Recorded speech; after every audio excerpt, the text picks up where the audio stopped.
ত্রয়োদশ জাতীয় সংসদের প্রথম অধিবেশন সামনে রেখে বৈঠকে বসেছে বিএনপির সংসদীয় দল।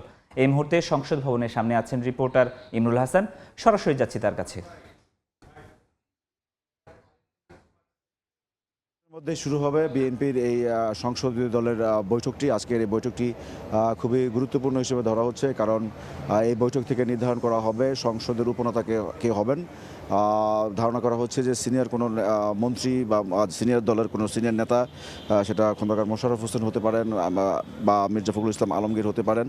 তবে আরও দুটি গুরুত্বপূর্ণ পদ এখানে নির্ধারণ করা হবে। আজকে স্পিকার কে হচ্ছেন এবং ডেপুটি স্পিকার কে হচ্ছেন। যদিও ডেপুটি স্পিকার পদে প্রধান বিরোধী দল জামায়াতে ইসলামীকে বিএনপির তরফ থেকে অফার করা হয়েছে, কিন্তু জামায়াত ইসলামী বিষয়টি এখনও পরিষ্কার করেনি, তারা এখনও সাড়া দেয়নি।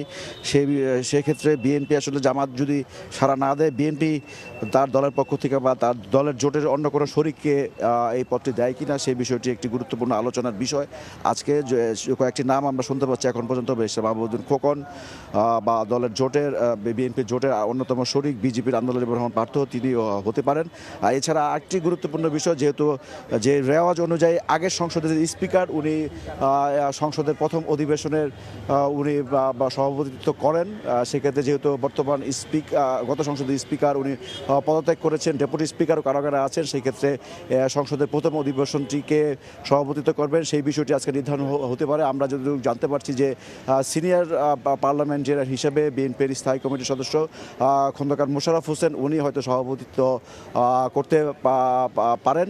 তো এছাড়া আরও কিছু বিষয় আজকের বৈঠকের সিদ্ধান্ত হবে, যে সংসদীয় স্থায়ী কমিটির গুলা কীভাবে গঠিত হবে, সেই বিষয়গুলোতে আজকে সিদ্ধান্ত হতে পারে।